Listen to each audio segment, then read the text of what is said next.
ஆன்மீக எழுத்தாளரும் ஆன்மீக சொற்பொழிவாளருமான பி. சுவாமிநாதன் எழுதியுள்ள ஆன்மீக நூல்கள் அனைத்துமே தாமரை பிரதர்ஸ் மீடியாவில் கிடைக்கும்.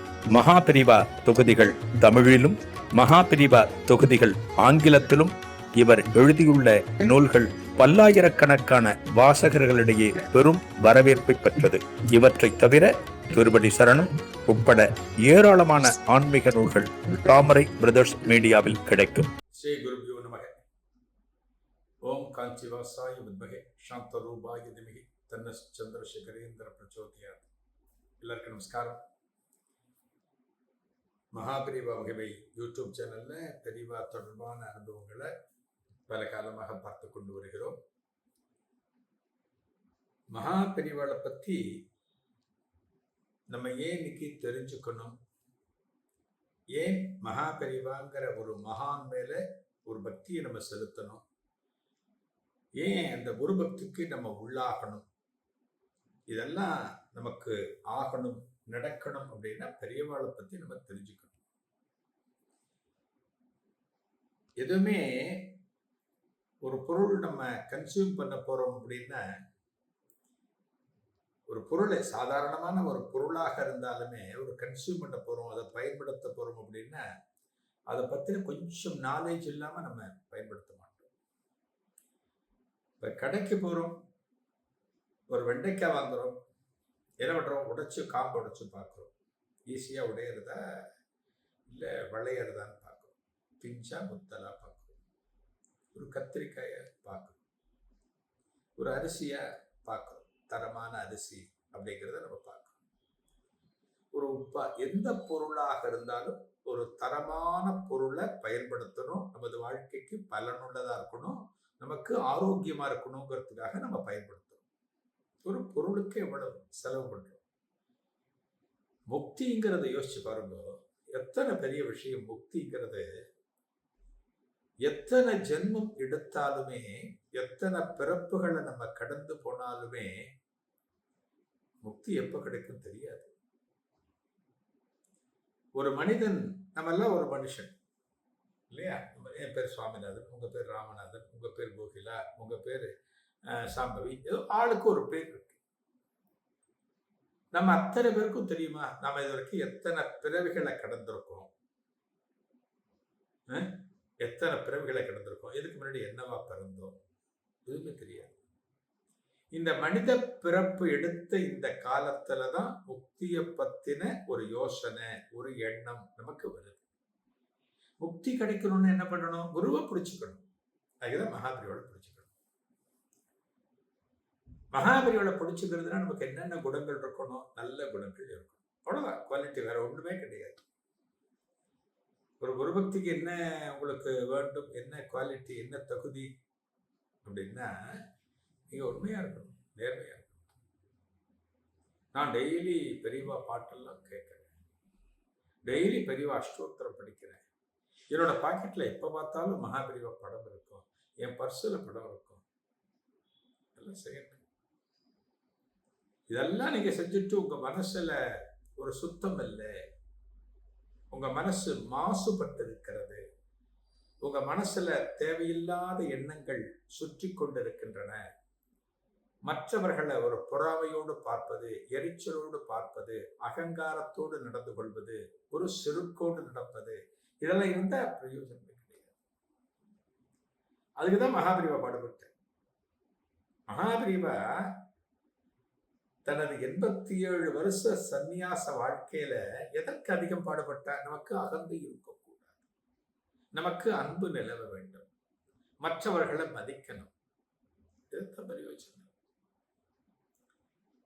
காஞ்சி காமகோடி மடத்துல பெரியவா இருக்க, அகங்காரம் சொன்ன இல்லையா, அதுக்காக ஒரு சம்பவத்தை சொல்றேன். அகங்காரம் இருக்கலாமா? அகங்காரத்தோடு தெரியுது சொல்லணும். செருக்கு, திமிர் எல்லாம் ஒரே அர்த்தம் தான், கிட்டத்தட்ட ஒரே அர்த்தம் தான். நான் அப்படிங்கிற ஒரு எண்ணம் வந்து விட்டாலே அகங்காரம். நான் தான் எல்லாத்தையும் செய்யறேன், இந்த வேலையெல்லாம் நான் தான் முடிச்சேன், அதான் அகங்காரம். எத்தனையோ பேர் இருக்க உலகத்துல இதை இவனாலத்தான் முடிக்கணும்னு கிடையாது. அதை விட இன்னொரு ஜாம்பம் இருக்கும். சொல்லுவா இல்லையா, வல்லவனை விட இன்னொரு வல்லவன் இருக்கும். இவன் தான் வல்லவன் சொல்ல முடியாது. மகாபெரிவா மடத்துல இருக்க ரொம்ப சொற்பமான பக்தர்கள் நினைக்கிறேன். பெரியவாளை தரிசனம் பண்றதுக்காக ஒரு மூதாட்டி தினமும் ஒரு பெரியவா சன்னதிக்கு வருது. இந்த மூதாட்டி ஒரு பக்கம் நிற்பா, பெரியவாளை தரிசனம் பண்ணுவா, தரிசனம் பண்ணிட்டு போடுவா. காஞ்சிபுரத்துல இருக்க மடத்துல இருந்து ஒரு 2-3 தெரு தள்ளி தான் அந்த பாட்டியோட கிரகம். வருவா, தரிசனம் பண்ணுவா, இந்த குருநாதரை பாப்பா, பெரியவா எனக்கு எப்ப முக்தி கிடைக்கணுமோ முக்தி, மனசுக்குள்ள பிரார்த்தனை பண்ணுவா. என்னைக்கும் பெரியவாள்கிட்ட வந்து எனக்கு அது வேணும், எனக்கு இதை கொடுங்க கேட்டது கிடையாது. பெரியவாட்ட கேட்டதே கிடையாது. எந்த ஒரு காலத்திலும் ஒரு தெய்வத்திடமோ மகானிடமோ எனக்கு அது கொடுங்கோ, எனக்கு இது கொடுங்கோ கேட்கக்கூடாது. பொதுவா சொல்லுவா, கை நமக்கு இப்படி இருக்கக்கூடாதுன்னு. இப்படின்னா நான் யாசிக்கிறது, ஒரு பொருளை வாங்குறது, ஒருத்தர் சேர்ந்து நம்ம வாங்குறது, அப்படி இருக்கக்கூடாது. இப்படி இருக்கணுமா, கொடுக்கணும். அப்படிதான் நமக்கு அமையணும். இந்த பாட்டி பத்திரன்னா பெரியவாட்ட எதையும் கேட்க மாட்டான். பெரியவாட்டுக்கு அதை கொடுக்குறோம், இதை கொடுக்குறோம், கேட்க மாட்டான். பெரியவாளுக்கு தெரியும் தன்னோட சந்நிதிக்கு வருகிற பக்தர்கள் ஒவ்வொருத்தரும் என்னென்ன மனநிலையில் இருக்கா, இப்படி வரா. பெரியவாளுக்கு எல்லாமே தெரியும், எல்லாம் தெரியும் பெரியவாளுக்கு. யாருக்கு அனுகிரகம் போய் சேரணுமோ அவளுக்கு தான் பெரியவா அனுகிரகம் போகும். ஒருத்தர் டெய்லி இருந்துட்டு இருக்காருங்கிறதுனால பெரியவா அனுகிரகம் பண்ண மாட்டார். சின்னபத்தில நான் இவ்வளவு படிக்கிறேன், இவ்வளவு ஸ்லோகம் படிக்கிறேன், பெரியவா படத்தை வச்சிருக்கேன்னா பெரியவா அனுகிரகம் கிடைக்காது.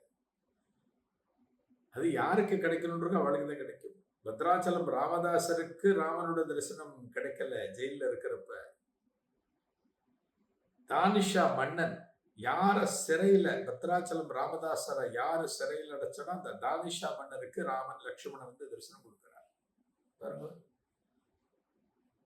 இப்படின்னா ராவனுக்கு கோவில் கட்டினார் பத்ராச்சலம் ராமதாசர், அவருக்கு கிடைக்கல. யாருக்கு கிடைக்கும் சொல்ல முடியாது. அதுபோல பெரியவா சன்னதிக்கு எத்தனை பேர் வந்தாலுமே யாருக்கு பெரியவா தரிசனம், பெரியவா அனுகிரகம் கிடைக்கணும்னு இருக்கோ அவளுக்கு தான் கிடைக்கும். அதற்கான தகுதி நம்ம வளர்த்துக்கணும், நம்ம கிட்ட இருக்கணும் இல்லையா? அது இல்லாம நம்ம எதிர்பார்க்க முடியாது இல்லையா? இந்த தகுதியை வளர்த்துக்கணும். என்ன பக்தி, அன்பு, பாசம், விரோதம் கூடாது, அதுதான் அந்த குணங்கள் நம்ம கிட்ட இருக்கணும். இந்த பாட்டி பெரியவா சன்னதியில் இருக்க. இதன் தொடர்ச்சி அடுத்த நிகழ்வில் காணலாம். நன்றி, வணக்கம். ஆன்மீக எழுத்தாளரும் ஆன்மீக சொற்பொழிவாளருமான பி. சுவாமிநாதன் எழுதியுள்ள ஆன்மீக நூல்கள் அனைத்துமே தாமரை பிரதர்ஸ் மீடியாவில் கிடைக்கும். மகாபெரிவா தொகுதிகள் தமிழிலும், மகாபெரிவா தொகுதிகள் ஆங்கிலத்திலும் இவர் எழுதியுள்ள நூல்கள் பல்லாயிரக்கணக்கான வாசகர்களிடையே பெரும் வரவேற்பை பெற்றது. இவற்றை தவிர திருப்படி சரணம் உட்பட ஏராளமான ஆன்மீக நூல்கள் தாமரை பிரதர்ஸ் மீடியாவில் கிடைக்கும்.